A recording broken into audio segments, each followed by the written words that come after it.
ഞാനീ ചെയ്യുന്നത് തെറ്റാണെന്ന് എനിക്കറിയാം. എന്ത് ചെയ്യാൻ ആശാനെ? BA ഫസ്റ്റ് ക്ലാസ്സിൽ പാസ്സായിട്ട് 5 വർഷം കഴിഞ്ഞു. ഇതുവരെ ഒരു ജോലിയും കിട്ടിയില്ല. ശ്രമിക്കാഞ്ഞിട്ടല്ല, കൈക്കൂലി കൊടുക്കാൻ മനസ്സിലാഞ്ഞിട്ട്, ശുപാർശ ചെയ്യാൻ ആളില്ലാഞ്ഞിട്ട്. എന്നെ പെറ്റുവളർത്തി വിദ്യാഭ്യാസം ചെയ്യിപ്പിച്ച മാതാപിതാക്കൾ എന്നെ വെറുത്തു. എന്നെയും എന്റെ യോഗ്യതയും അംഗീകരിക്കുന്ന സമൂഹത്തെ ഞാനും വെറുത്തു. എനിക്ക് ജീവിക്കണമല്ലോ. അതിനുവേണ്ടി ഞാൻ കണ്ടുപിടിച്ച തൊഴിലുകളാണ് ബ്ലാക്ക് മെയിലിംഗ്, ചീറ്റിംഗ്. എനിക്ക് പോണം. അപ്പോൾ പറഞ്ഞ കാര്യം നിന്റെ കണക്കല്ലേ? എടാ, ഒരിക്കൽ എന്റെ പെങ്ങൾ ചതിക്കപ്പെടുകയായിരുന്നു. ഇന്നവൾ നീ മൂലം നശിച്ചു. ഇനി നിന്റെ കണക്ക് തീർക്കാം, മൊത്തമായി തന്നെ.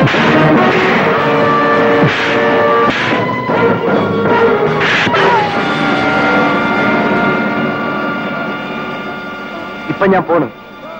ഇനി നീ തൊഴിൽ ആവർത്തിച്ചെന്നറിഞ്ഞ അന്ന് നിന്റെ മയ്യത്തെടുക്കേണ്ടി വരും.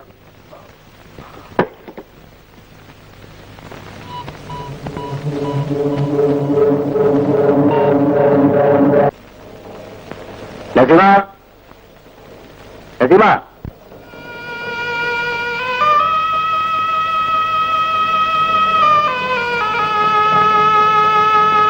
ഉമ്മ, ഉമ്മ, നസീമയുടെ ഓൾ അവിടെയുണ്ട്.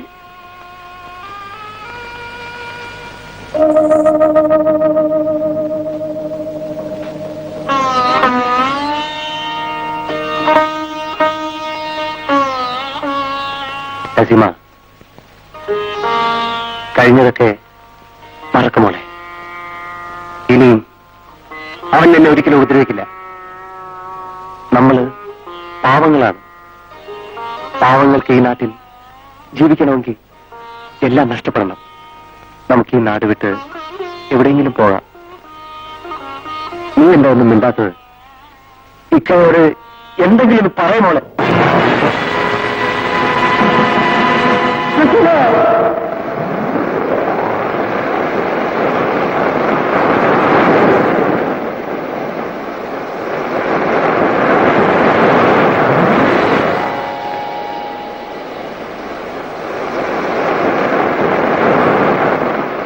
എന്റെ പെങ്ങളുടെ നിക്കാഹിന് വെച്ചിരുന്ന പണം അവളുടെ കബറടക്കത്തിന് ചെലവാക്കേണ്ടി വന്നു.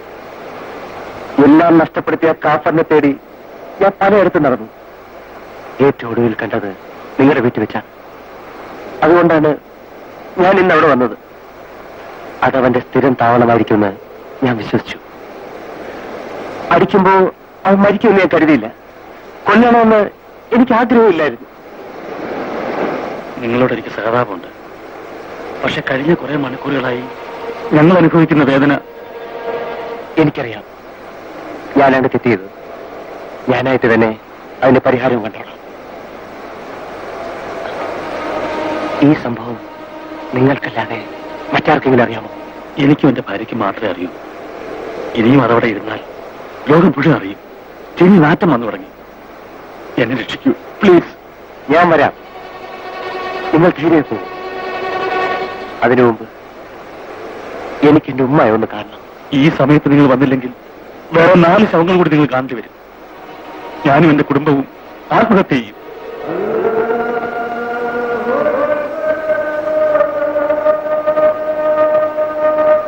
ഞാനൊരു ഇസ്ലാമാണ്. വിശ്വസിച്ചവരെ ചതിക്കില്ല.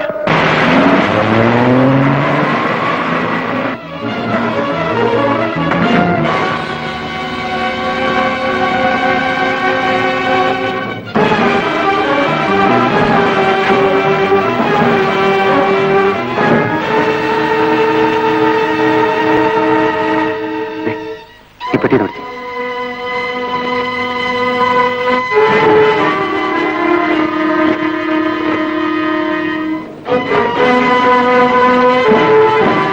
എന്താ ഇത്ര വലിയ ഭാരം? അകത്തോയി പറയാം.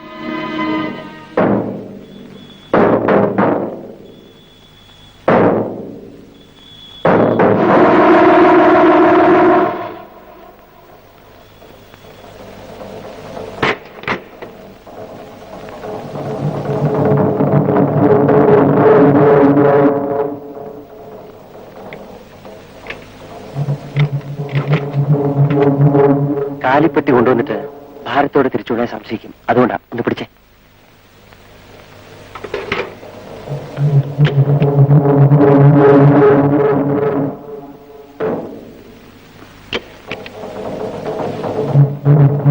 താക്കോല്.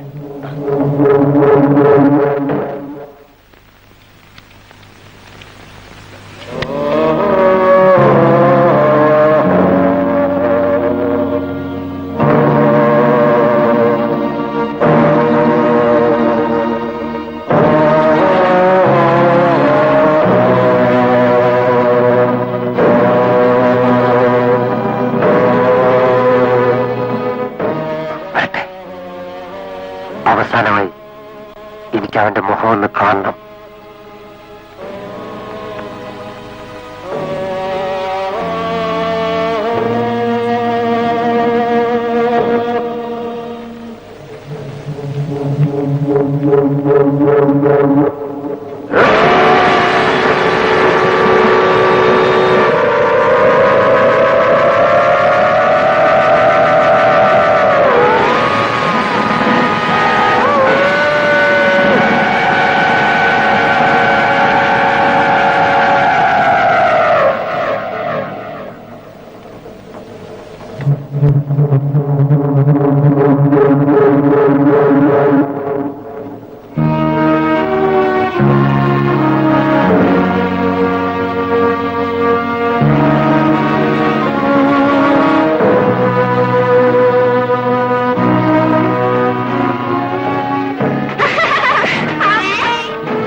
നീ വന്നേ. മാമൻ പട്ടാളത്തിൽ നിന്ന് വന്ന. മോന്റെ പേരെന്താ? ബിജു. ഇവള് മിനി. ഹായ്, നല്ല പേര്. ഈ പെട്ടിയിൽ എന്താ മാമ? പെട്ടിയിൽ പിള്ളേരെ പിടിക്കുന്ന ആളാ. അമ്മ അച്ഛനും ഉള്ളപ്പോ പിടിക്കത്തില്ല. ഒന്ന് തുറക്കും അമ്മ. വേണ്ട, നിങ്ങളെ പിന്നെ കാണിച്ചു തരാം. ഒന്ന് പിടിച്ചേ.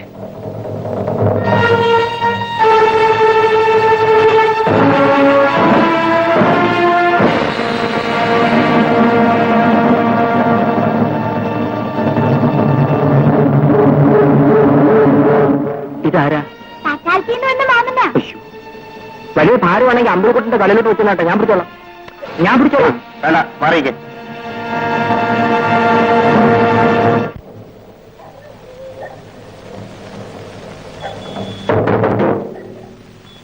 ഇതാരാടാ? പട്ടാളത്തിൽ നിന്ന് വന്ന. അത് ഈ പെട്ടി കണ്ടപ്പോഴേ മനസ്സിലായി. എന്നിട്ടാണോ നീ നോക്കി നിൽക്കുന്നത്? ഒന്ന് പിടിച്ചുകൊടറാ.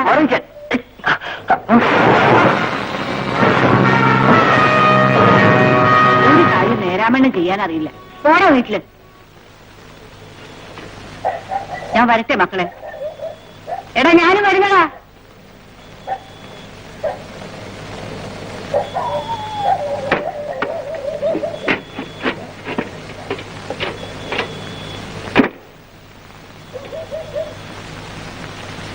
ഒരുപക്ഷെ ഞാൻ തിരിച്ചു വന്നില്ലെങ്കിൽ മയ്യത്ത് കാത്തു കിടക്കുകയാണ് എന്റെ ഉമ്മ. ഉമ്മയ്ക്ക് ഞാൻ മാത്രമേ ഉള്ളൂ, വേറെ ആരുമില്ല. മമ്മൂട്ടിക്ക് ഒരബദ്ധം വരില്ല. ശരി, ഞാൻ പോണു. മമ്മൂട്ടി,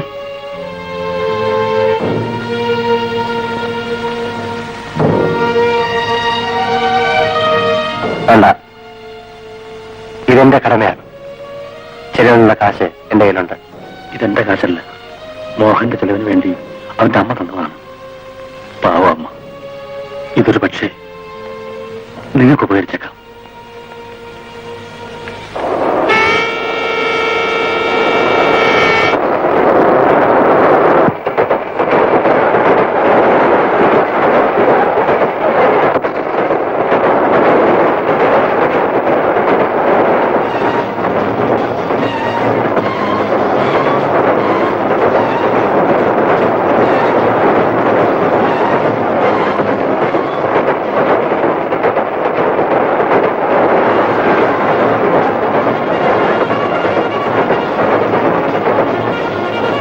പെട്ടിക്കകത്ത് കുറച്ച് തുണിത്തരങ്ങളാണ്. തുണിത്തരങ്ങൾ എഴുന്നേറ്റ്.